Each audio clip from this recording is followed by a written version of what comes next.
ਗੁਜਰਾਤ ਦੀ ਸੋਹਣੀ ਨੂੰ ਉਹਦੀ ਨੰਦ ਨੇ ਕੱਚਾ ਘੜਾ ਦੇ ਕੇ ਦਰਿਆ ਵਿੱਚ ਡੁਬੋ ਦਿੱਤਾ ਸੀ।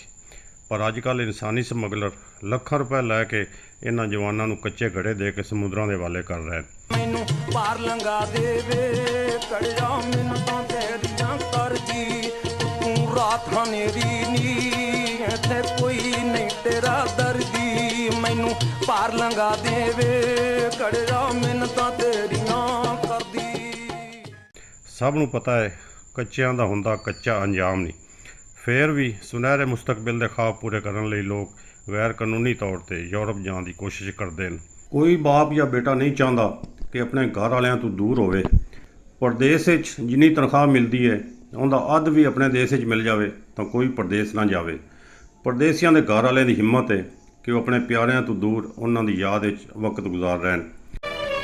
ਜਿੱਥੇ ਆਪ ਵਸਣਾ ਏ